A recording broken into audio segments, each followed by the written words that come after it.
Elizabeth Lakes.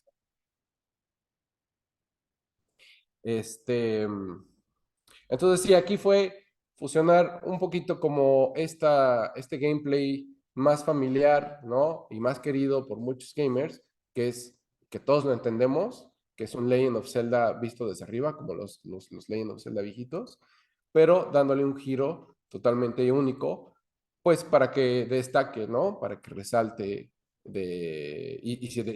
sea su diferenciador de otro Zelda o otro clon de Zelda. Y bueno, ya para entrar a hablarles un poquito de game design, esto son mis opiniones, son mis puntos de vista, les voy a contar un poco de mis experiencias. Yo no soy el gran experto, yo no soy fantástico ni todopoderoso. Hay muchas cosas que sigo aprendiendo, muchas cosas en las que hice mal, de las cuales ya aprendí, por eso se las vengo a compartir aquí también. Y Pero bueno, es un poquito como la perspectiva o mi punto de vista personal y lo que me gusta pensar sobre qué hacemos como diseñadores de videojuegos, ¿no? Cuáles son nuestras tareas o cómo se nos tiene que ver, cuáles son nuestras responsabilidades, etcétera, etcétera, ¿no? Entonces, ¿qué es game design?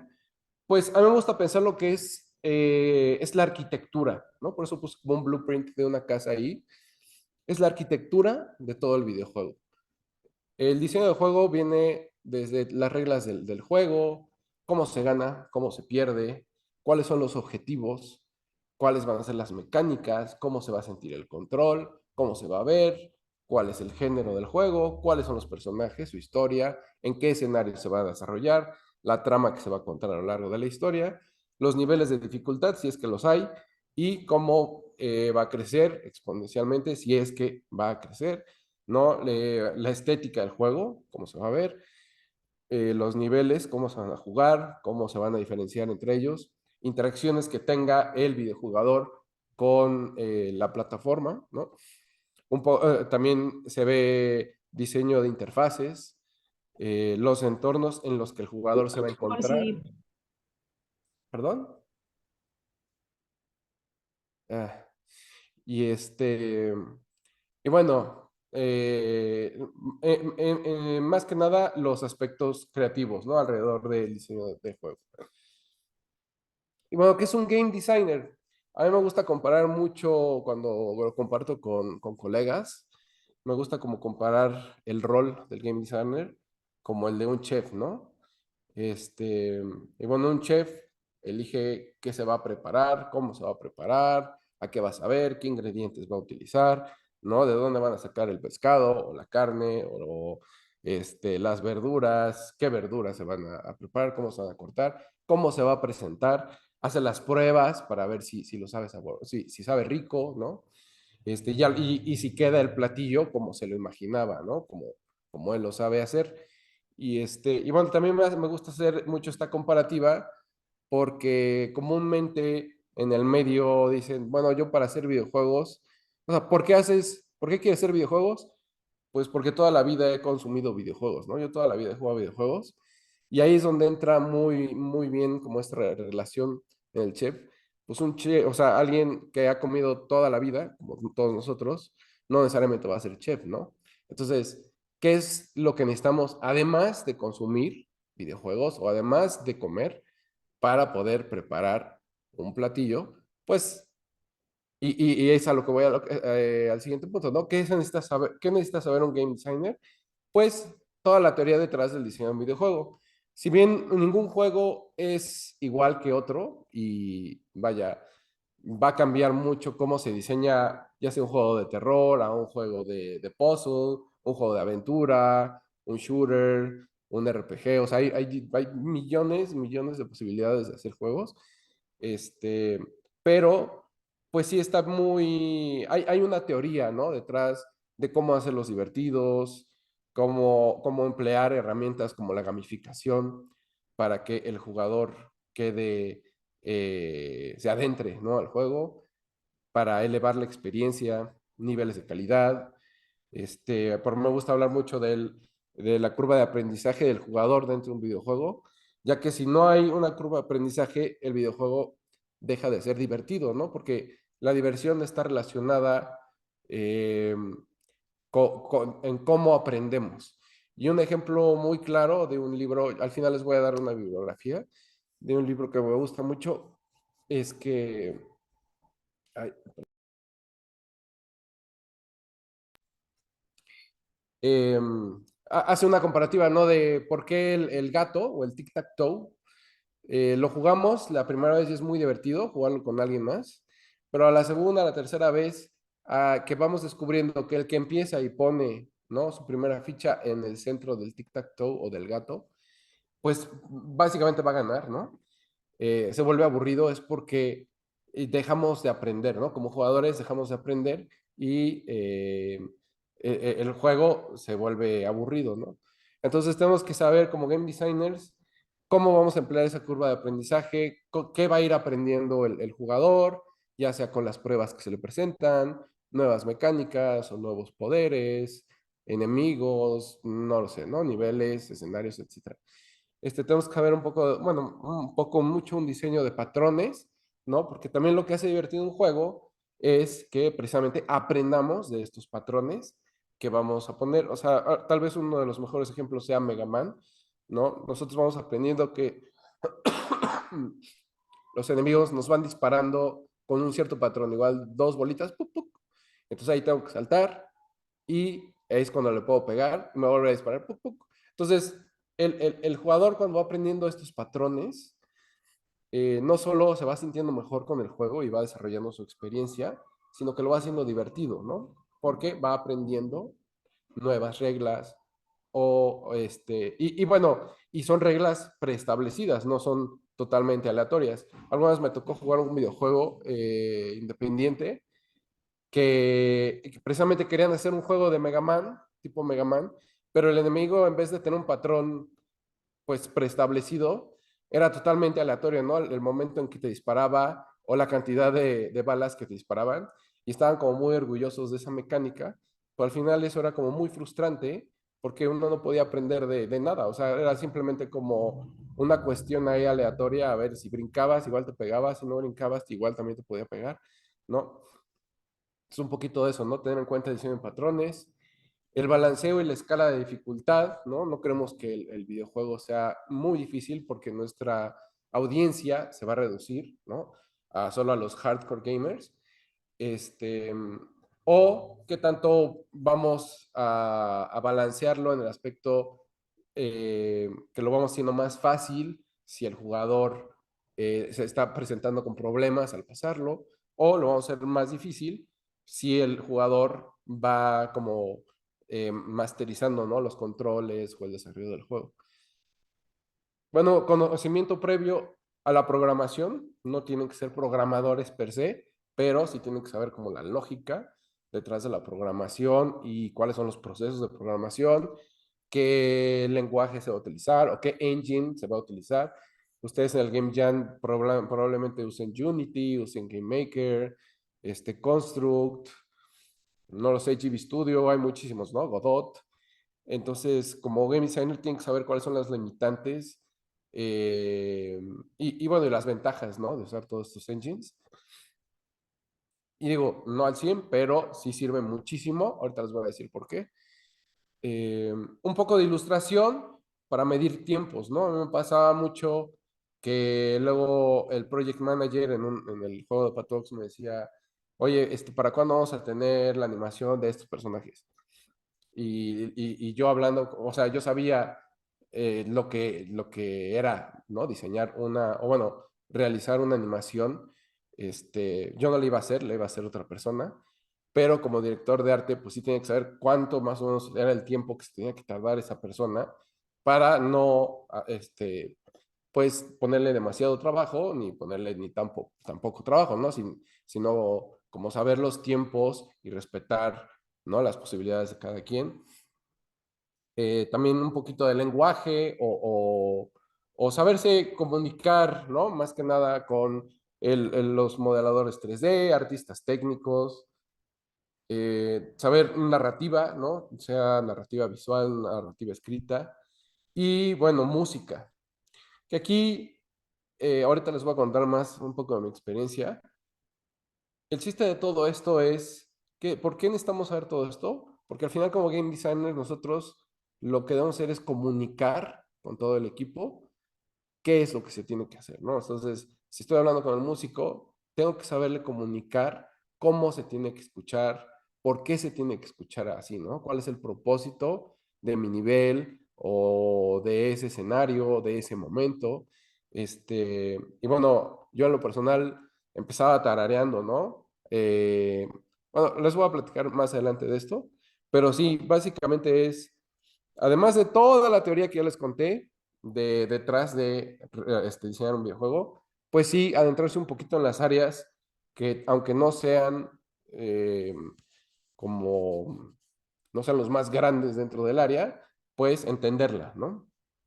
Para saberse comunicar, poderse comunicar con aquellos que sí son los maestros dentro de esa área. Eh, y bueno, debemos tener una visión realista de lo que se puede y no se puede hacer, ¿no? Porque muchas veces pasa que yo quiero hacer un MMO en línea con más de 5 millones de jugadores, en donde haya miles de razas y miles de clases y miles de pues no sé, o sea, eso es irreal, ¿no? O quiero hacer un juego multiplayer donde se junten 15 personas y ahorita en el Game Jam vamos a subir un servidor y lo vamos a convertir en VR y ta. Más bien es concentrarse en qué podemos hacer como equipo, cuántos somos, quiénes somos, cuáles son nuestras fortalezas, cuáles son nuestras debilidades y saber explotar, ¿no? Todo, bueno, o sea, lo mismo, nuestras fortalezas y las debilidades de cada uno. Y el game designer debe tener una visión o el panorama completo del juego. O sea, cómo empieza, cómo se va a desarrollar, cómo se va armando, cómo se va a jugar, ¿no? Cómo termina. Y esto hace que muchas veces el game designer se convierta en el director del juego. No, no siempre, pero en algunas ocasiones el game designer termina siendo el director porque precisamente él ve todas estas áreas, ¿no? Y tiene que asegurarse que su visión se mantenga y se cumpla, por así decirlo. Ya. Bueno, dice, ¿quiénes son los game designers? Si bien sí hay roles, por ejemplo, a mí me ha tocado en Patox, fui lead game designer o diseñador de juego líder. Eh, yo creo que todos debemos saber sobre game design, ¿no?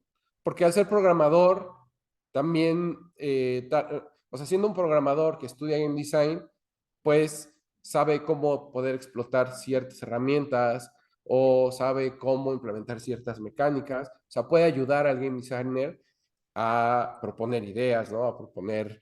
interacciones.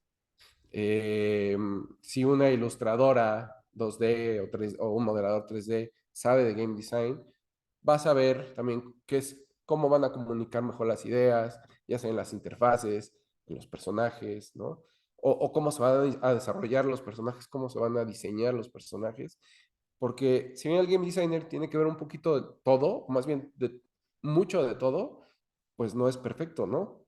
Y si todos le van metiendo al jarrito, pues el jarrito se llena y al final les va a quedar algo muy bonito. Perdón. Y bueno, el que se quiere convertir en game designer o el que quiera hacer juegos, yo siempre lo he dicho, tenemos que vernos como diseñadores de juguetes, ¿sale? Ya el diseño que es un diseño de una experiencia o somos diseñadores de entretenimiento, eso viene después. Si el jugador se está divirtiendo, en realidad se entretiene, ¿no? Si el jugador se está divirtiendo, se está creando una experiencia y pueden crear diferentes experiencias de diferentes maneras.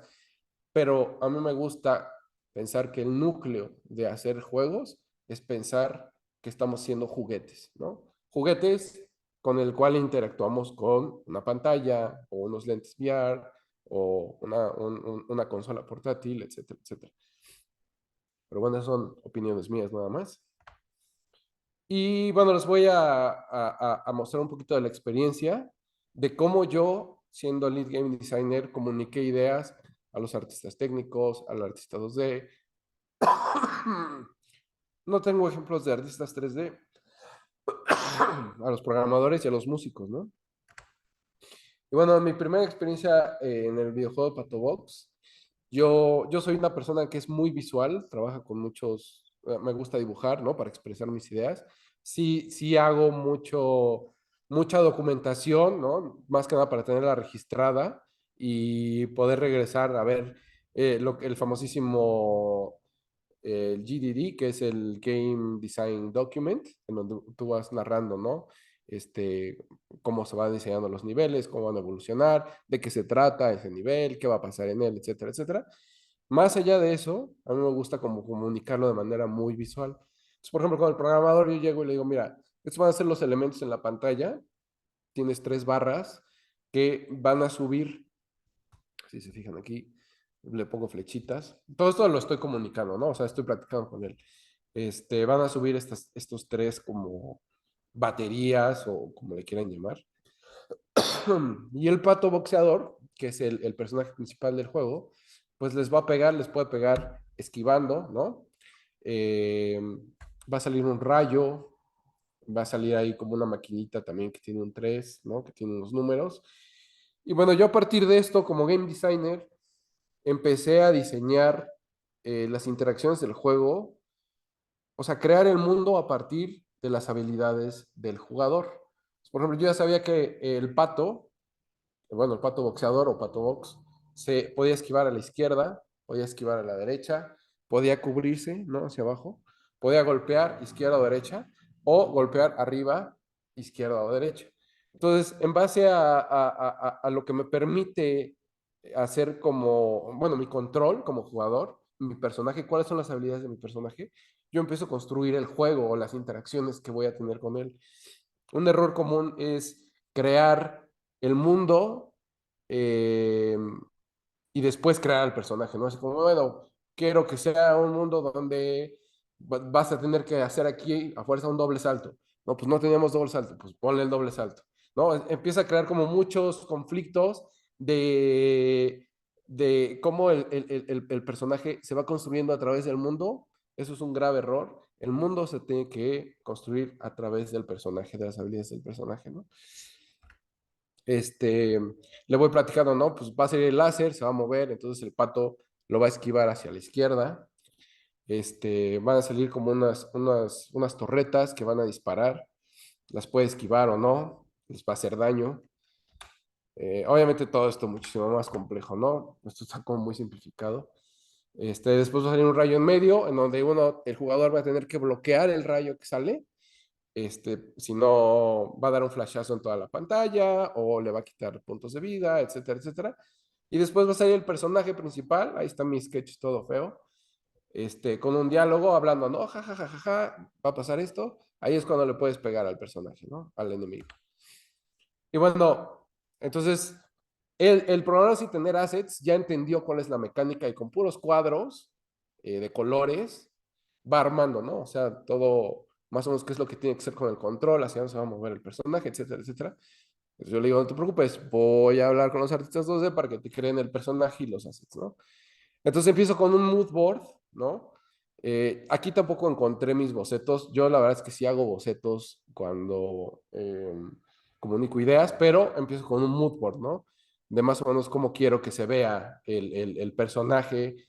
En este caso era como el estilo del cabello, ¿no? Tenía que cubrir un ojo, tenía que ser un poquito anime, tenía que usar como ropa, obviamente oscura, como el juego era en blanco, es en blanco y negro cómo se van a ver los brillos de la ropa, tiene que ser como de látex, ¿no? O como, pues no sé, como si fuera medio militar, ¿no? Como medio nazi, porque era el enemigo, ¿no? Del juego.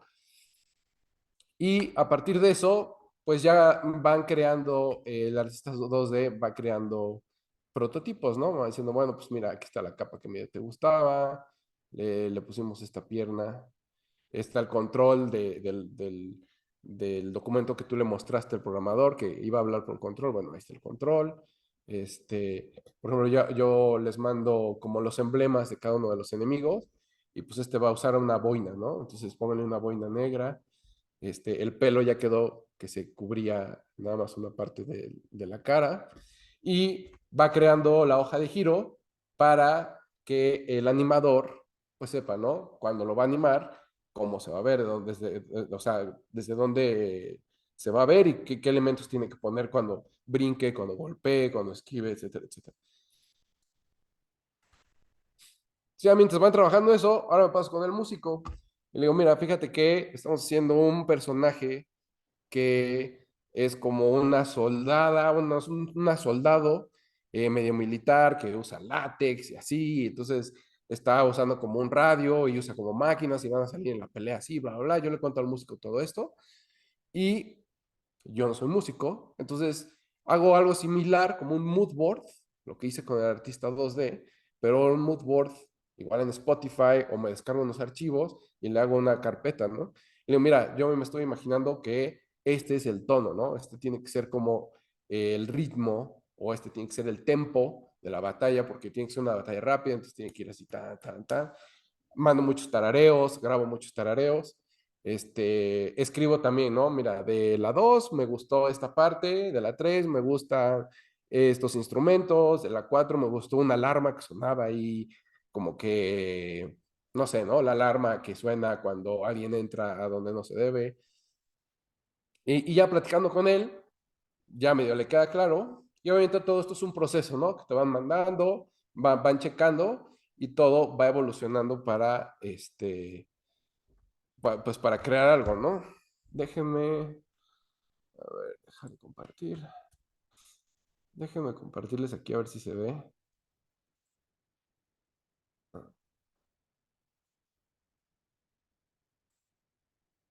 Aquí está ya el personaje,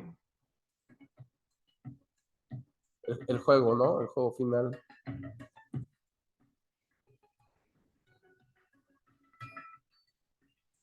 Nada más un ratito, no les voy a poner todo el juego. No, pero ya en base a lo que vieron, entonces están las mecánicas de, pues, cómo se mueve la personaje. Y ahorita van a ir como los diferentes elementos del juego, ¿no? Por ejemplo, todo el diseño de los golpes que ella da, los diseñó otro programador, por eso yo solo fui lead, no diseñaba todo, absolutamente todo, porque es demasiado trabajo. Pero los elementos clave dentro de la pelea, eso sí me tocaban a mí, ¿no? Entonces, por ejemplo, ahí ya se ve como en un todo las animaciones, los elementos de los rayos, ahí cómo tienes que bloquear, ¿no? Cómo te van saliendo las diferentes baterías para pegarles. Ahorita va a salir como unos robotcitos. Y bueno, y no sé si se escucha bien la música ahí, pero ahí es como, me gusta este ejemplo porque ahí es como el todo, ¿no? La torreta al final se convirtió en un robot, o sea, vas también como resolviendo, ¿no? Problemas de, oye, es que no se ve muy dinámico, que nada más salga una torreta y te dispare. Ah, pues vamos a hacer que sea un robot que se esté moviendo, ¿no?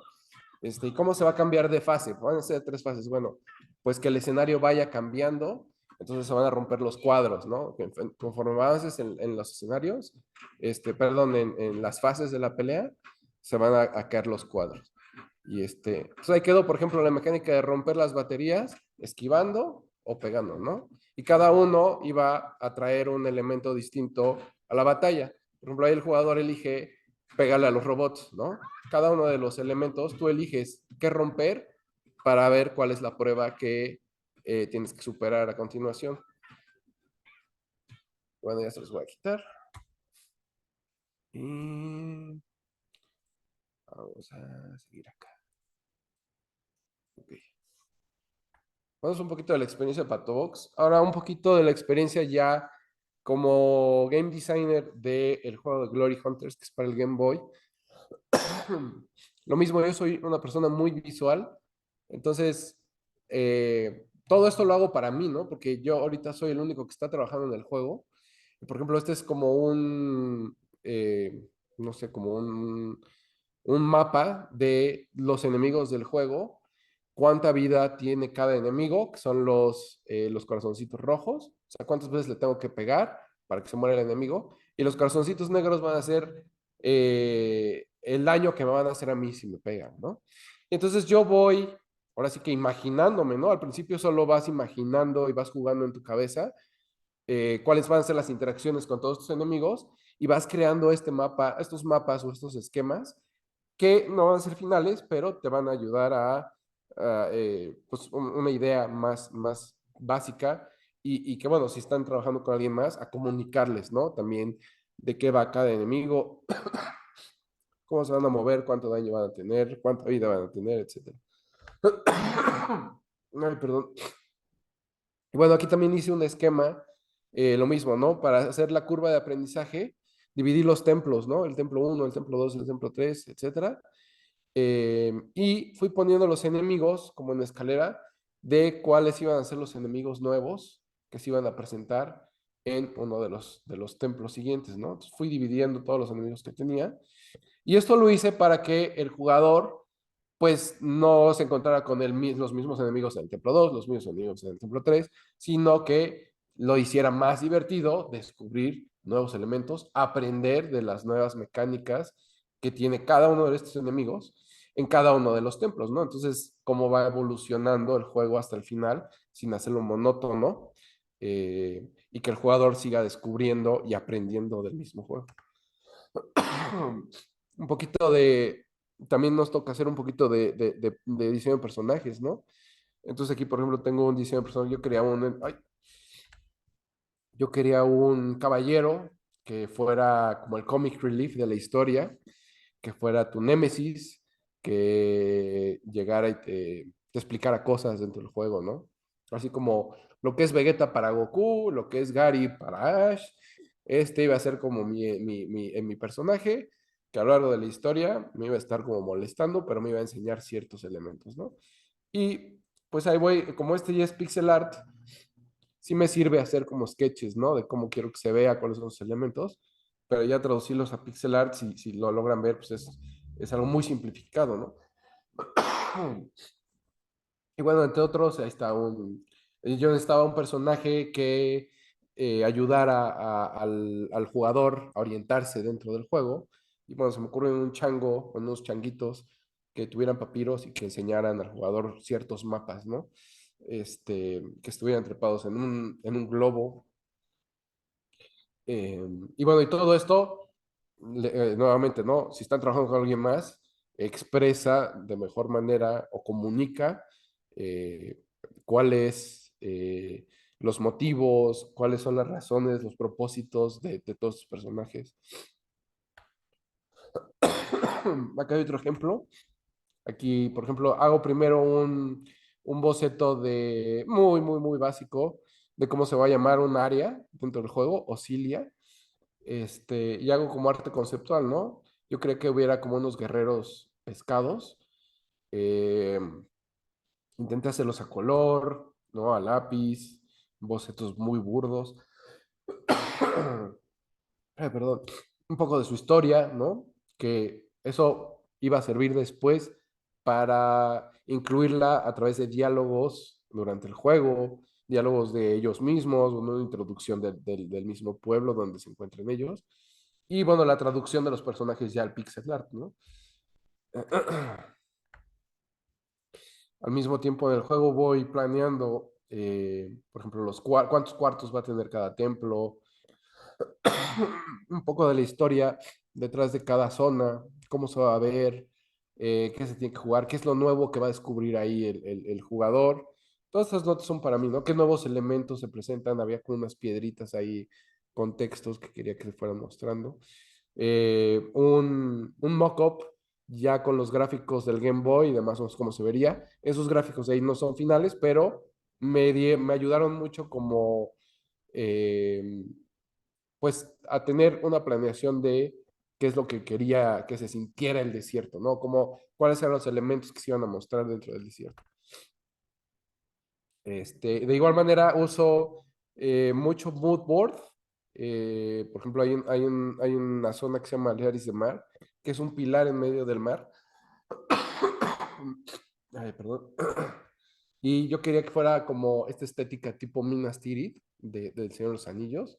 Entonces, ¿cómo voy a lograr ese sentimiento o esa estética en pixel art, ¿no? Entonces, voy tomando como elementos, como estas torres, la arquitectura de las ventanas, un poquito tal vez de la perspectiva y medio mal lograda en Game Boy, ¿no? Porque el Game Boy tiene muchas limitantes. Y bueno, también voy incluyendo, ¿no? Si va a haber un calabozo o no, que, por ejemplo, palabras clave, ¿no? Puse arpas, arpegios, campanas, nobleza, nobles en el mar, una raza orgullosa, ¿no? Y todo esto también es como un mapa mental, un mapa más bien visual, de cuando llegue a esa zona ya, parece que me cambio de rol como programador, yo, en lo personal, y ya veo lo que se me ocurrió como game designer y lo voy aterrizando, ¿no? O lo que se me ocurrió como game designer y lo voy traduciendo a pixel art. Y bueno, eso es nada más un poquito como de la experiencia. Si me voy de lleno, son muchísima la documentación que uno va generando a lo largo de un videojuego. Este, Estos son los libros básicos, ¿no? Si quieren estudiar este tema. Yo les recomiendo que los lean de principio a fin. Seguramente muchos ya los conocen. Theory of Fun for Game Design de Ralph Koster. Esto es cómo diseñar videojuegos para hacerlos divertidos, ¿no? No nada más que se vean padres y que sean como un Halo y que sean como, sino realmente entender la teoría detrás de cómo aprendemos a diseñar videojuegos. El segundo es The Art of Game Design, A Book of Lenses. Ese es de Jesse Shell, es uno de los más famosos. Este habla mucho pues de diferentes áreas, ¿no? Y habla de que ningún juego es igual a otro, pero que sí hay definitivamente eh, teorías, ¿no? Bueno, la teoría detrás o estudios detrás de lo que es un buen juego y por qué se convierte en un juego. Perdón. Habla también como desde cómo diseñar un juego de deportes, ¿no? Y por qué un juego de deportes es divertido, no solo de jugar, sino de ver, ¿no? El tercero, Level Up, The Guide to Great Video Game Design, de Scott Rogers, y The Ultimate Guide to Video Game Creating and Design. Este último lo recomiendo mucho porque habla más como de la narrativa. Ay, perdón, yo me estoy muriendo. Habla más como de la narrativa del videojuego, pero también como de game design. Y bueno, pues eso sería como todo.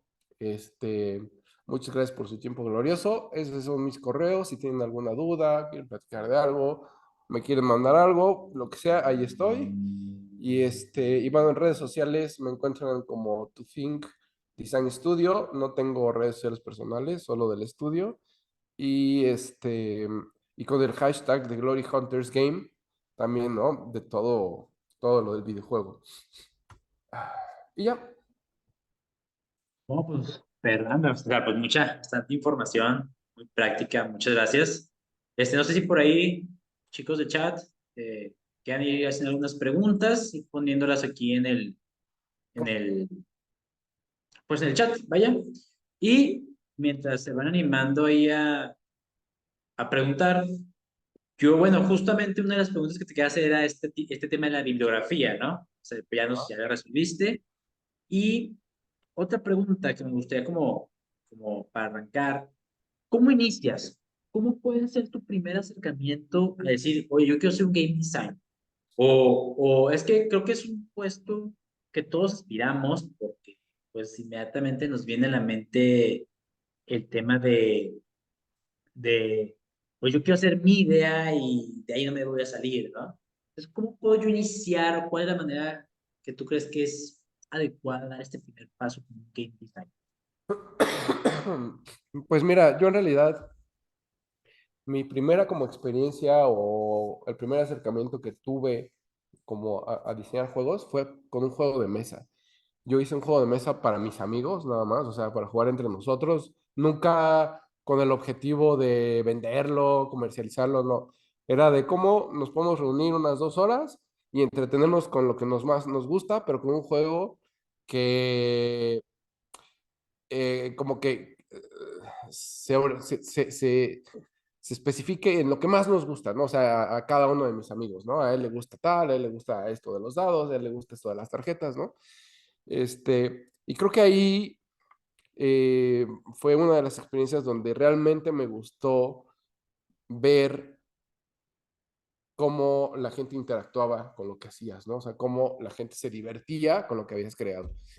Y bueno, y también muchos de los elementos del game design, claro que son del juego de mesa, ¿no? Pues el juego de mesa es un game, es un juego, este, pero bueno, se aplican igual al game design de videojuegos, ¿no?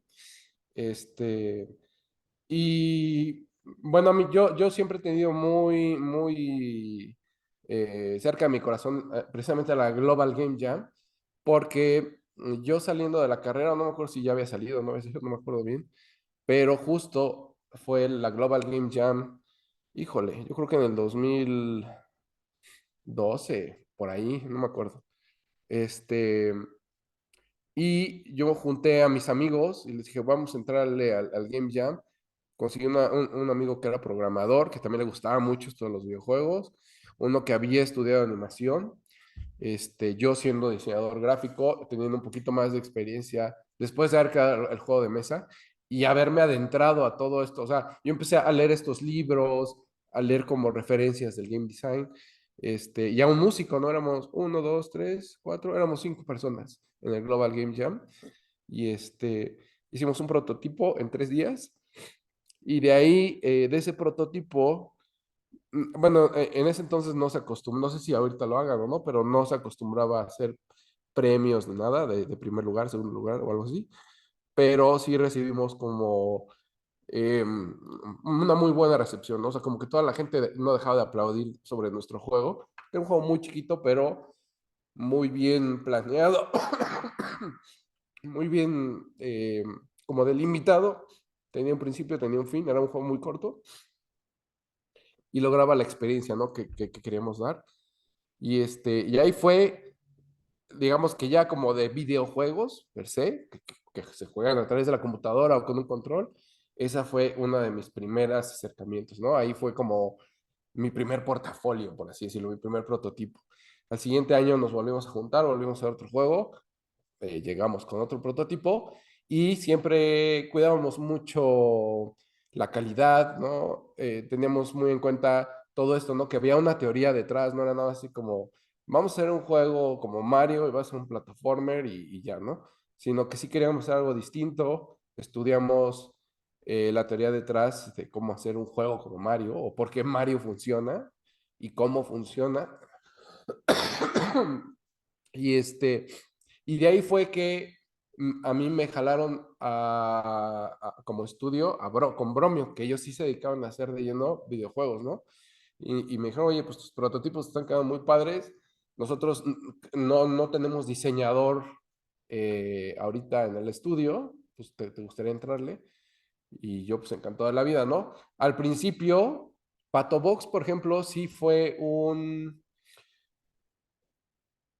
proyecto en el que yo no cobré ni un peso, ¿no? Yo le dije, mira, yo esto lo hago por amor al arte, prefiero no cobrar ni un peso, pero más bien llevarme unas regalías al final, ¿no? Porque yo te voy a crear personajes, el desarrollo de la historia, mecánicas de juego, escenarios, te voy a dirigir el arte, la música, etcétera, etcétera, etcétera, ¿no? Y ya llegamos como un acuerdo porque al ser independientes, pues también ese es uno de los grandes problemas que si le preguntas a cualquier desarrollador mexicano, sea independiente o no, te va a decir que el dinero, ¿no? O sea, eso siempre es un problema. Entonces, pues nace de pura pasión, de puro amor al arte y sabiendo que si fallas y lo haces mal, pues no vas a ver ni un peso al final del día, ¿no? Y nunca lo haces, bueno, por lo menos yo nunca lo hago pensando en el dinero, ¿no? Sino siempre pensando en ver cómo la gente se entretiene o se divierte. Entonces, te digo que esa podría ser como, no sé si estoy respondiendo bien tu pregunta, pero esa fue como la evolución de cómo empecé siendo diseñador gráfico y cómo fui escalando a ser game designer y y al final pues medio de que yo solito me di la chamba, ¿no? Porque, este, pues ya mañana vamos a ver si yo pido trabajo en algún lugar, a ver si sí me da la gana. Claro, claro. No, muchas gracias, César. Aquí Solars Ajá. pregunta, gracias por la data del juego de Game Boy, voy a buscarlo. Estoy justo en ese camino. La música, ¿qué calidad se usa? para una consola Game Boy. Estoy justo con GB Studio, pero hay Ajá. otro programa que se puede usar y entender más. ¿Y qué motor usaste para tu juego? Gracias desde Argentina. Perfecto. Hola, Solars. Mira, yo utilicé precisamente el engine que se llama GB Studio. A mí es el que más me facilitó la vida por no saber ningún lenguaje de programación. Como les mencionaba antes, sí he aprendido y sí he leído mucho de la lógica detrás de la programación, mucho de los términos, ¿no? Variables, funciones matemáticas, si pasa esto, if, entonces tal, ¿no? Pero como tal un lenguaje yo no lo sabía y con GB Studio no todo es lo que le llaman drag and drop, ¿no? O sea, de arrastra y suelta. Entonces no ves nada de código, a mí me funcionó muy bien. Sí hay otros dos, me parece, para hacer juegos de Game Boy, pero yo el que recomiendo es GB Studio, además de que este sé que no tienes que pagar nada. Ahora sí que el que creó el software también fue por amor al arte y tú no tienes que pagar nada el día de mañana si tu juego vende o no vende, es totalmente gratuito. Y bueno, la música, perdón, la música, se usan 4 canales de audio nada más. Uno de ellos es white noise o ruido blanco, que es como el... Entonces tú con eso tienes que crear percusiones, ¿no? Y los otros tres son unos blips y blobs, ahora sí que súper retros, ¿no? Nosotros lo que utilizamos, dentro del GB Studio ya hay un apartado para crear la música ahí, pero nosotros lo que utilizamos fue un programa que se llama, ay, ¿cómo se llama? Milky Tracker, se llama Milky Tracker. Este, Ahí puedes hacer varias secuencias. Nosotros en el juego tenemos más de 25 canciones. Este, Ahora sí que no ocupan tanto espacio porque, pues en realidad la programación del Game Boy es algo súper básico. Más bien se simplifica mucho, ¿no? A puros ceros y unos, muy básico. Este, y ya no sé si eso respondió a tu pregunta. Muy bien, César, muchas gracias. Y la última pregunta que tenemos aquí es, ¿cuál crees que sea el aspecto más importante dentro del game design? Ya sea en diseño de juegos, historia, diseño de personajes, etc. ¿Cuál de estos aspectos crees que es el pilar para un game design? Pues mira, yo creo que el diseño de juego. O sea, si tú tienes un diseño de juego divertido, los gráficos pueden ser unos cuadros de colores horrorosos y la gente se va a divertir. Puede ser un juego que no tenga historia, ¿no? O que la historia se le imagine al mismo jugador. O puede ser una historia súper simple que te vaya cambiando de nivel en nivel. Pero si el núcleo del game design, de la mecánica, es divertido, para mí eso es lo más importante. Y ya aparte, de hecho, por ejemplo, a partir de eso se va construyendo todo lo demás. En Patobox, bueno, en lo personal así lo hago yo, ¿no? En Patobox creamos las peleas y a partir de eso fuimos como rellenando huecos en la historia, ¿no? Es como, bueno, ¿qué va a pasar cuando le ganas a este? Bueno, pues esas van a ser las consecuencias y esto va a ser lo que repercute en la historia, sí, ok. Este, o por ejemplo, si te fijaste, yo primero presenté cuál era la mecánica del juego y ya después el diseño del personaje incluso, ¿no? O sea que sí tiene que ser coherente con lo que vas a presentar en el nivel, eh, pero uno inicia o yo inicio desde el núcleo, desde lo más burdo o raw del game design, las mecánicas, los controles, y a partir de eso vas rellenando todo lo demás. En Glory Hunters también fue primero la mecánica, funciona, me voy abriendo el mapa con logros o achievements, y ya que funcionaba mi prototipo y era divertido, dije, bueno, ahora sí, ¿cuál va a ser el objetivo del juego? Pues que está cayendo un meteorito, ¿no? O sea, ¿qué es lo que va a motivar al jugador a pasarlo? Pues que va a caer un meteorito y va a tener que salvar el mundo. Perfecto. Este, pues cómo se van a ver los enemigos, pues se van a ver así, ¿no? Pero en sí, creo que se empieza por lo más burdo, que es el game design, la mecánica, ¿no? El corazón del juego y todo se construye alrededor de él. Perfecto, César. Muchas gracias. Todo muy claro. Bueno, pues si no hay ninguna pregunta aquí en el chat, Pues bueno, pues prácticamente no queda más que agradecerte, César, el esfuerzo también ahorita que me comentabas que estás allá un poco enfermo, un poco entre comillas. Sí, caray, Este, perdón, perdón por estar tosiendo tanto.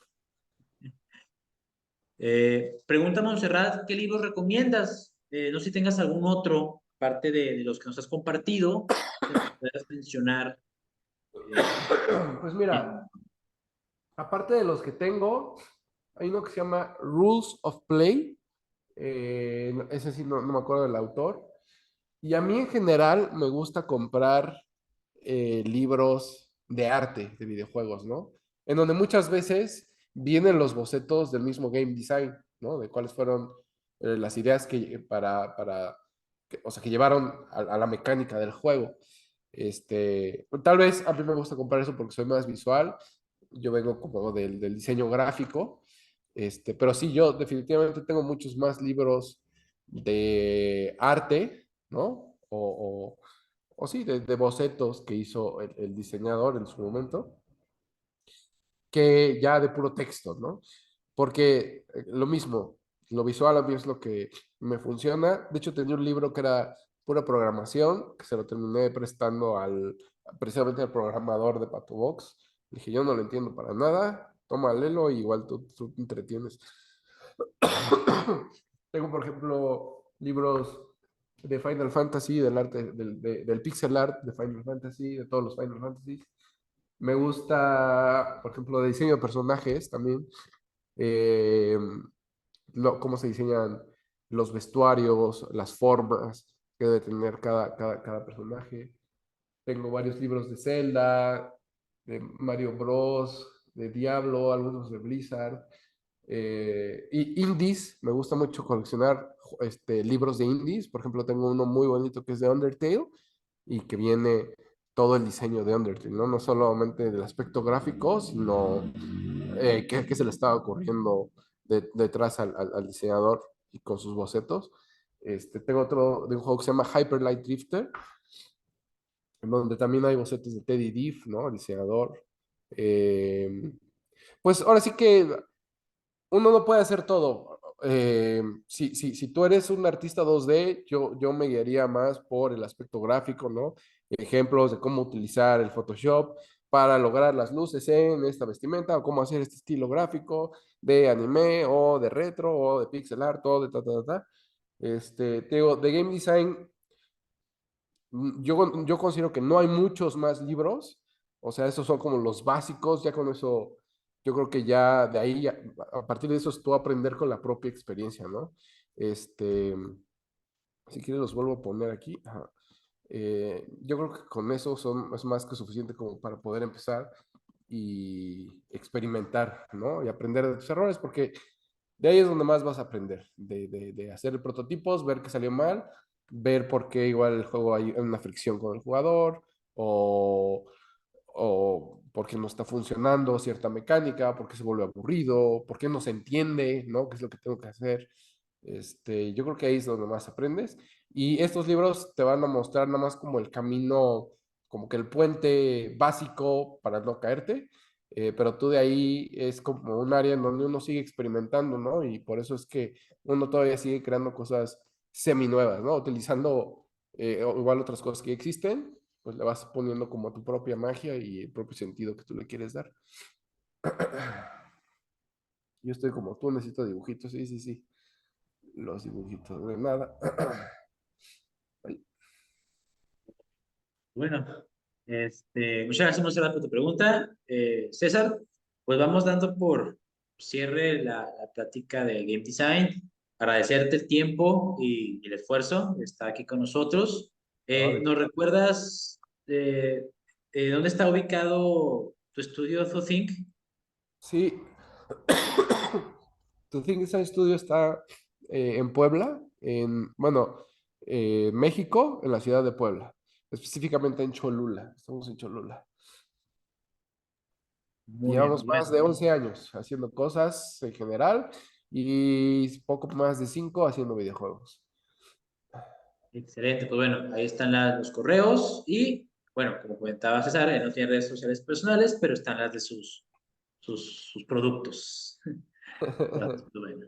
Ojalá pudiera Eh, contratar a todos, pero esto de hacer juegos a veces es muy difícil sacar el dinero. Pero en cuanto se pueda, yo más que feliz de llenar el lugar, ¿no? Empiecen a hacer, entrenle al Game Jam. El Game Jam va a ser sus puertas a la gloria. Entrenle al Game Jam, sí, háganlo por pasión y van a ver que seguramente van a encontrar su espacio en la industria.